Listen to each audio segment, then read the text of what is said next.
شما منندز داد آجه با 13 تا کریت سلام بچه، خوش اومدید به این ویدیو. تو این ویدیو میخوام بهتون یاد بدم که چجوری فقط با 13 تا کریدیت کارت بتونید هر اسکینی که دلتون میخواد بگیرید. حالا مثلا من منندز خیلی دوست داشتم، گفتم منندز اومد بزنمش.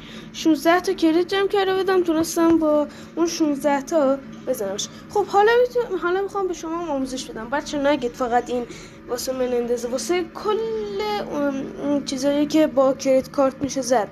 همونجوری که مشاهده میکنید این بالا عکس کریدیت کارتش رو زده و واسه ویچ واردن میشه بچه ها.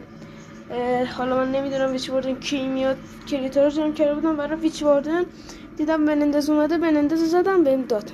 فقط هم با 13 تا کریدیت کارت. خب بچه ها، برای اینکه بتونید هر اسکینی که دلتون میخواد، فقط بچه ها چیزی واسه اینا کار نمیکنه، چون اینکه اینا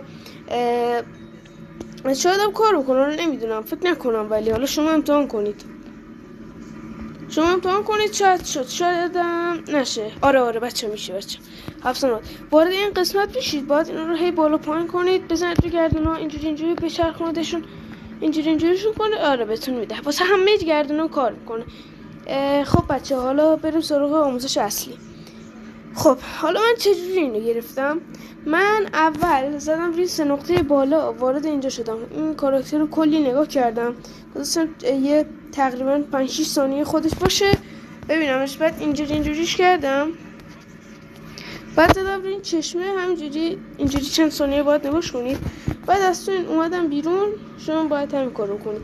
بچه این قسمت باید اینجوری هی بیاد بالا، هی بیاد پایین. 2-3 بار این کار رو انجام بدید. بعد از اینکه این کار رو انجام دادید یکم اینو نگاه کنید، دوباره همین کار رو انجام بدید. بعدش یه 10 تایی بزنید، 100%تون 10 تا بهتون میده. چرا؟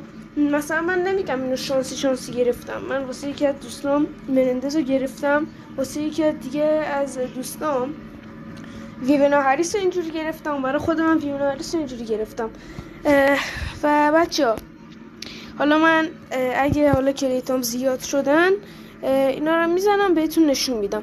امیدوارم از این ویدیو خوشتون اومده باشه. یه نکته پایانی بگم و دیگه بریم. بچه نکته آخر رو میگم، اولش باید 3 تا کارت طلایی تکی بزنید.